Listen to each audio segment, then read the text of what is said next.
when the tax proposal kind of initially came out, a lot of people, there was just a lot of different variations of it. Now that it's kind of honed in and they've worked the bill to have exactly what's going to be up for vote, it'll require a 60% vote from the public. Now, that is not every person. That's actually the number of people that go and vote. Okay. So it's a very low percentage in some of the non-national elections. So crucial that if you are a homeowner and you want your property taxes, reduced, or that you are somebody that's going to buy a home, or you're someone impacted by the real estate community, property taxes in Florida have risen at a rate much faster, incredibly faster than so many things. And there's a huge gap of money being, taken in by local governments that are just kind of going to waste. So it's a great opportunity to kind of put that back in check, have the local governments be a little bit more efficient.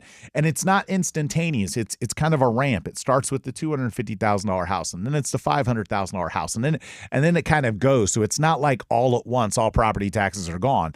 It's a long-term plan to eventually allow communities to find other ways besides taxing homeowners indefinitely, to find other ways to fund local government, whether that's going to be sales tax or tourism taxes or simply improved commerce or more people moving here. There's all these variables, but the point is that it will have a considerable positive impact on real estate, because when you start to factor it out on homes, the homes right now in the real estate market that are, where the toughest segment of the market is that mid-level home, that $500,000, like that's the worst part of the market right now. When you get above $1 million and $2 million, does everyone in that crowd, myself included, want lower taxes? Of course we do. Right. Is it necessarily having an impact on whether we buy or sell? Not really. But the person that's buying $500,000, the reason the market during COVID, and I know you remember this, the market during COVID was insane. Yep, off the charts. Like crazy home selling way above asking, bidding wars, like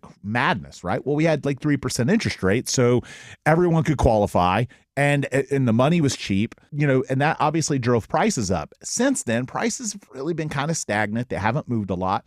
But what ends up happening in those lower price ranges those first few years is the reduction in property taxes reduces people's payment to start to put it in line with those interest rates that we had back then. So I believe we'll have a big swing in the market, a big positive swing, specifically where it's probably needed the most, where there's more people that are in foreclosure, there's more people struggling to make their payments.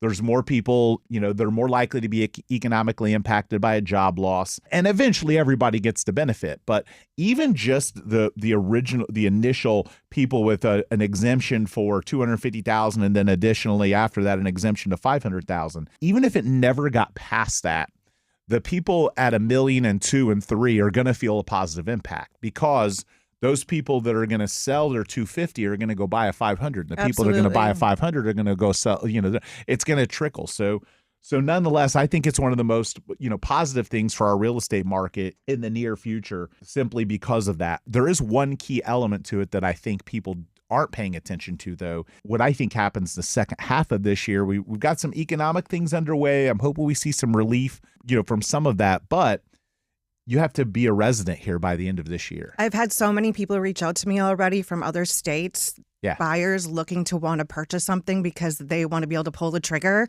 when this gets approved. Right. I mean, you imagine the property tax bill on a $250,000 house being massively reduced, and then obviously on a $500,000, I think as it progresses, it goes to higher price points.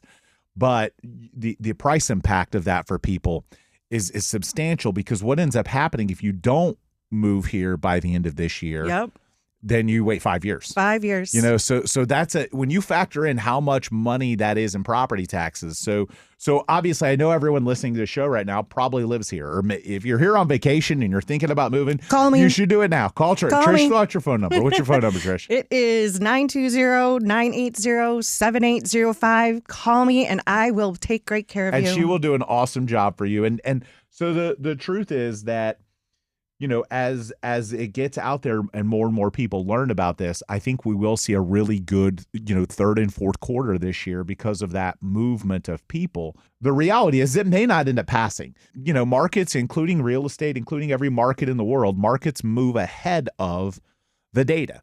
They move ahead of certainty. So like, for example, if you look at the stock market, if a company's doing really well and they've got an earnings call, the market is going to move ahead of that, but predicting like whether or not the earnings are going to be good or bad and whether the stock will go up or go down, and then it responds after it. Well, there's certainly going to be some movement whether or not it passes in November or not. There's going to be some people moving ahead of that with the hope and expectation, because let's face it, when prices are where they are and rates are where they are, the biggest thing that can move the needle for real estate right now is that in Florida. And if that happens, our prices are going to go up. And what is so beneficial about this for us as a team is that we're already implementing all the resources, the AI, we're getting the education, the training. Our team is prepared to take on this challenge, and we are going to knock it out of the park. I love it.